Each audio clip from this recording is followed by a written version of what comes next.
योगी सरकार में पुलिस की खाकी कब कब हुई दागदार। एक नहीं, दो नहीं, कई मौकों पर पुलिस हुई शर्मसार। 19 मार्च 2022 को यूपी की योगी सरकार के 5 सालों का कार्यकाल पूरा हो जाएगा।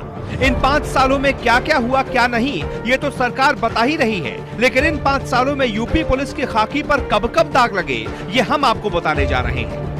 जिस पुलिस की कार्रवाई पर आज योगी सरकार खुद की पीठ थपथपाने में फूली नहीं समाती, उस पुलिस की खाकी पर एक बार नहीं, 2 बार नहीं, 3 बार नहीं, कई बार दाग लगे हैं। तो एक एक करके आपको हर उस बड़े कांड से रूबरू करवाते हैं जो यूपी पुलिस ने बीते 5 सालों में अंजाम दिए।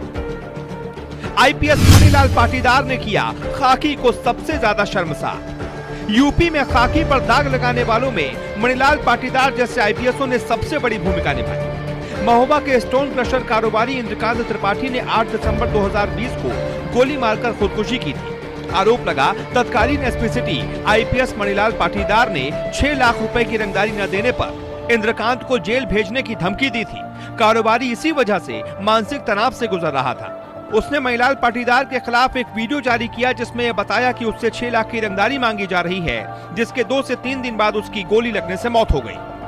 जांच में तत्कालीन एसपी मणिलाल, थानाध्यक्ष कबरई देवेंद्र शुक्ला, व्यापारी सुरेश सोनी, ब्रह्मदत्त को भ्रष्टाचार और आत्महत्या के लिए उकसाने का दोषी पाया गया था।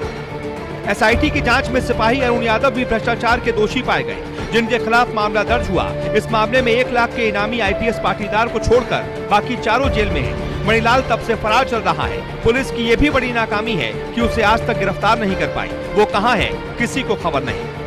बेगुनाह के खून से सनी खाकी।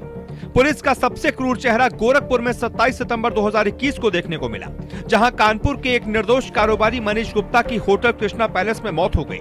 जानते हैं, मैं 2 दोस्तों के साथ सिर्फ ये गलती कर बैठा कि वो गोरखपुर घूमने गया था। रामगढ़ताल थाना क्षेत्र के होटल कृष्णा पैलेस में ठहरा था। आरोप है कि देर रात होटल के कमरे में आए inspector J N Singh and company ने मनीष और उसके दोस्तों की इतनी बेरहमी से पिटाई की कि उसकी मौत हो गई। मनीष की पत्नी मीनाक्षी ने रामगढ़ताल थाने के तत्कालीन इंस्पेक्टर साथ ही साथ 6 पुलिस कर्मियों पर हत्या का केस दर्ज कराया।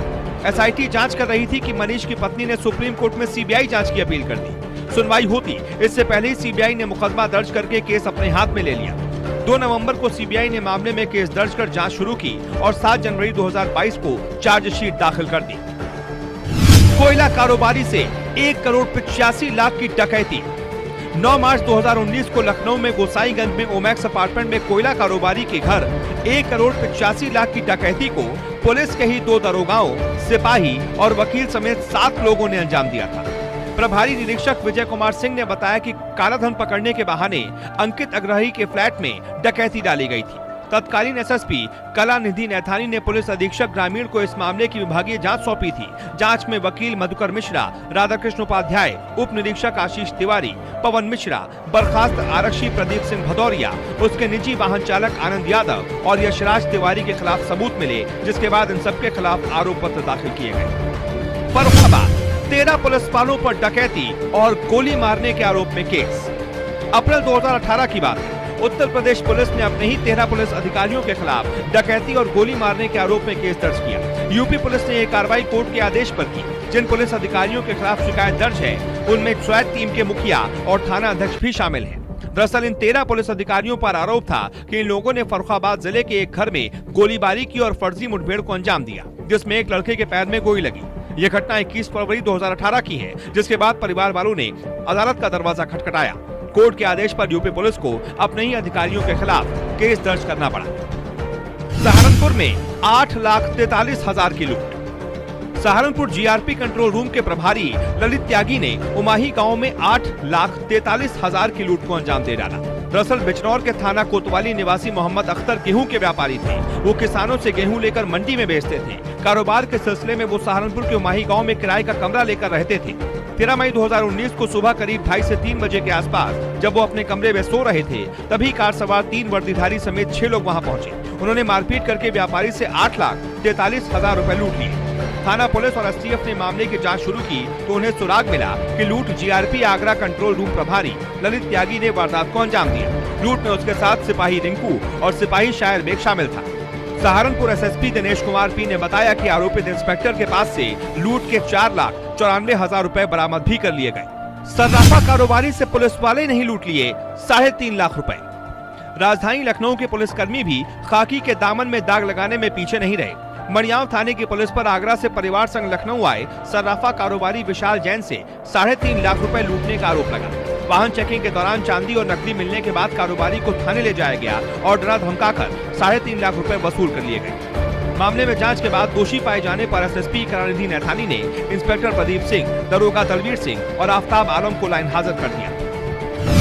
हाथरस में शर्मसार खाकी। हाथरस में दलित लड़की से रेप और हत्या के मामले में भी यूपी पुलिस की खूब किरकिरी हुई। पुलिस की भूमिका पर सवाल उठे। देश विदेश की मीडिया ने हाथरस में डेरा डाला, लेकिन परिवार तक मीडिया को कई दिनों तक जाने ही नहीं दिया गया।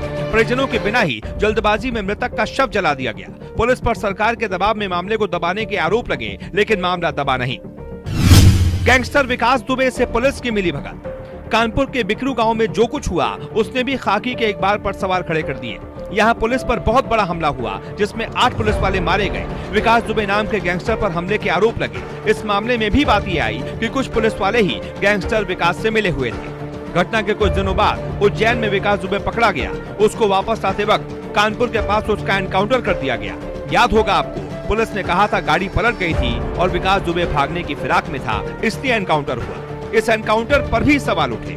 बाद में विकास दुबे से मिले होने के आरोप में 37 पुलिस वालों के खिलाफ कार्रवाई हुई और इन्हीं सारी वजहों से खाकी एक बार फिर दागदार हुई। तो ये वो कांड थे जिनकी वजह से खाकी कई बार शर्मसार हुई। हर बार उसके दामन पर ऐसे बदनुमा दाग लगे जो शायद ही कभी धुल पाए।